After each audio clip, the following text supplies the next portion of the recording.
I, Kizza Besigye, being appointed the Minister of Uganda, swear that I will at all times well and truly serve the Republic of Uganda in the office of a minister. There is no doubt that I worked closely with him on some things where I was relevant. I don't expect that that necessarily makes me very close to him. But in the areas where we work together, first of all, in my attending to his health, which again was part of my professional responsibility, I have my understanding of him in that regard. Give Mr. Museveni credit in 3 areas up to date. One is that he is a strategic thinker. He thinks through an issue in a strategic sense. From beginning to the end, he looks at where he should be in a long time, not just in the next few days or in the next just 1 year, but in a strategic sense. And that is an area where there is a lot of weakness in most of our leaders. People thinking short-term, trying to have short-term objectives. He is a strategic thinker. Doesn't matter whether the strategy is correct or wrong, that is a different matter. As we now realize quite obviously, he is on a totally wrong trajectory, a disastrous one in fact. But nonetheless, he has one. He has a strategic objective he's pursuing. Can say wrong, right, but he has. So that is one strength that he has always had. The second strength that he has. Ideas. A correct way of understanding problems. An example. And these are living examples. The army of NRL and the army of the Okeros and the Obotes and the Amins. In the army of the Amins and the Obotes and the Okeros, which are essentially the same army, tribalism was a very big factor. They would not trust you unless you are from their tribe. So to them, loyalty was based on the tribe. And army was supposed to be a brotherhood somehow, a sense of brotherhood, of undugu. Now, because of that position of theirs, it has led the army to disaster. We, on the other hand, right from the beginning, our line was, a good soldier is a good soldier, regardless of what he's trying. And that's why you used to hear people like Obote always preoccupied with the tribal issues. For instance, Obote was always on the radio. Oh, Museveni is a Mnyarwanda. Museveni is a Mnyarwanda. Museveni is a Mnyarwanda. Museveni is a Mnyarwanda. But suppose I was, what would be wrong with that? But for Obote, he thinks it's such that it is damaging. That it is damaging to be called a Mnyarwanda. What's wrong with the Mnyarwanda?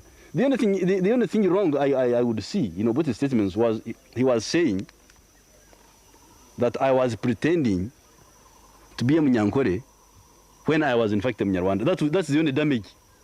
In other words, I am a liar. That's the only damaging thing as far as I'm concerned. I mean politically analyzed, because you see, for us we make a political analysis of what somebody says. What is the political content of Obote's statement? But otherwise, if I was a Mnyarwanda, I would be as proud as I am now when I'm not. So that's not an accusation for that. But for instance, the RCs with allowances, with the transport, we're supporting the civil servants, supporting the schools in minimizing the costs is directly linked with the question of how much money we are generating in the form of revenue through taxation, which is also directly linked to how much production is going on now. So that's why I'm not worried myself. We have handled it correctly because we have started where it matters. We have started with production. You repair production, eventually you regain your capacity to generate enough revenue. So on this issue of personal hardships, which you have been experiencing as part of your public duties, I would like to inform you that we have already told the minister here to ensure that I think the vehicles are coming, are they not? We want every chairman of a district to have a vehicle as a chairman.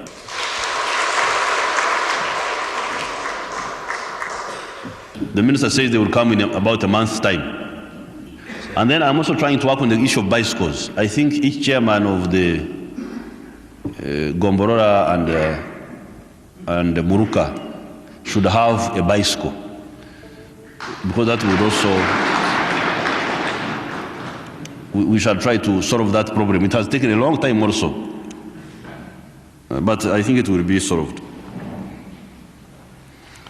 Now, that is on the first issue. Now, on the second issue of your recommendations, as far as education and health are concerned, I find the recommendations very, very interesting, and they are very useful.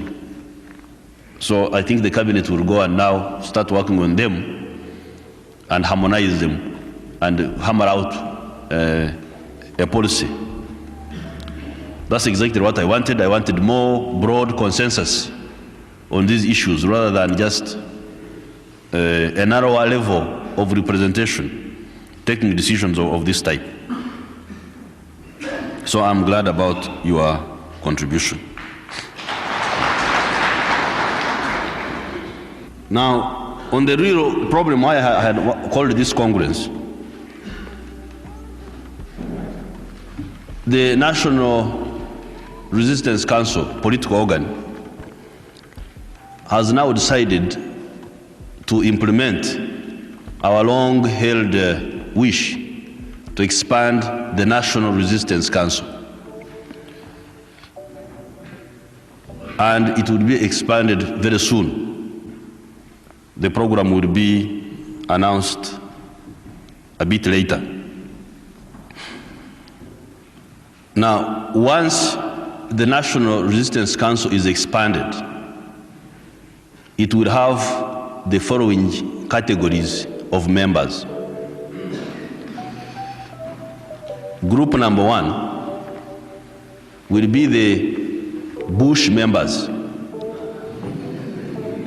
the ones who were in the bush leading the struggle. That will be element number one. They are not very many, but they are there. Number two, we shall have one member of NRC elected from every county in Uganda. That is to say, we shall now use the counties as constituencies. Unlike the old system where they would chop up Gombororas of one county, add them to the ones of another county in order to form a constituency which could easily be manipulated by whoever wanted to manipulate. Now we would like each county to be a constituency so that it has